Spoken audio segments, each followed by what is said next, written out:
అధిక బరువు అనేక సమస్యలకు కారణం. సాహితీ యోగా ఆన్లైన్ క్లాసులో జాయిన్ అవ్వండి. అమరావతి రాజధాని నిర్మాణ పనులు పునఃప్రారంభమై వేగంగా సాగుతున్నాయి.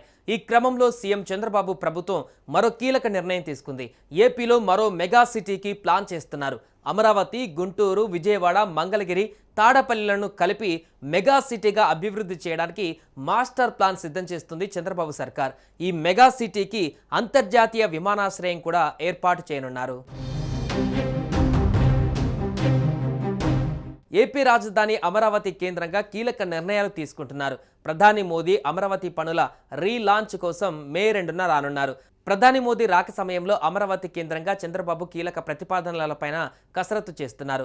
భవిష్యత్తులో అమరావతి, గుంటూరు, మంగళగిరి, తాడేపల్లి, విజయవాడ అన్నీ కలిపి మెగా సిటీగా సీఎం చంద్రబాబు మాస్టర్ ప్లాన్ పైన కసరత్తు జరుగుతోంది. దీనికోసం కొత్తగా అవసరమైన భూములు, ఆర్థిక వనరులపైన నిపుణుల నివేదిక కోరారు. అమరావతిని విస్తరణ చేయాలని, భవిష్యత్ అవసరాలకు అనుగుణంగా నిర్మాణాలు ఉండాలని ప్రభుత్వం భావిస్తోంది. అదే సమయంలో అంతర్జాతీయ విమానాశ్రయంలో అవసరమని సిఆర్డీఏ అధికారులు చెబుతున్నారు. ఇందుకోసం దాదాపు 6,000 ఎకరాలకు పైగా భూమి అవసరమవుతుందని భావిస్తున్నారు. దీంతో ఈ మేరకు భూముల పరిశీలన ప్రారంభమైంది. రాజధాని నిర్మాణ పనులకు కావాల్సిన గ్రావెల్ కోసం అమరావతిలోని అనంతవరం గ్రామ కొండలను మంత్రి నారాయణ పరిశీలించారు.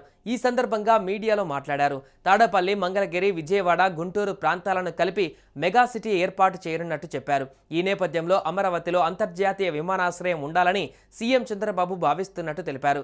ఒక్క విమానాశ్రయాన్నే 5,000 ఎకరాలలో నిర్మించనున్నట్లు తెలిపారు.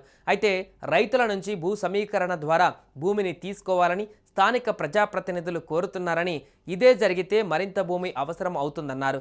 రైతులకు ఇచ్చే రిటర్నబుల్ ప్లాట్లు, మౌలిక సదుపాయాల కల్పన, ఇతర అవసరాలకు 30 నుంచి 40,000 ఎకరాలు అవసరమవుతాయని తెలిపారు. ఈ విమానాశ్రయం నిర్మాణానికి భూసేకరణ ద్వారా భూములు తీసుకోవడం వల్ల రైతులు నష్టపోవచ్చని స్థానిక ఎమ్మెల్యేలు సూచించారని, అందుకే ల్యాండ్ పూలింగ్ను రైతులు కోరుకుంటున్నారని మంత్రి నారాయణ వెల్లడించారు. ల్యాండ్ పూలింగ్ ద్వారా 30,000 ఎకరాలు సమీకరిస్తే రైతులకు రిటర్నబుల్ ఫ్లాట్లు, రోడ్లు, డ్రైనేజీ, ఇతర మౌలిక వసతుల కోసం భూమిని కేటాయించిన తర్వాత ప్రభుత్వానికి కేవలం 5,000 ఎకరాలు మాత్రమే మిగులుతాయని మంత్రి వివరించారు. ఈ కారణంగా ఎక్కువ భూమిని ల్యాండ్ పూలింగ్ ద్వారా సమీకరించవలసి ఉంటుందని, అయితే ఈ విషయంలో ఇంకా అధికారిక నిర్ణయం తీసుకోలేదని స్పష్టం చేశారు.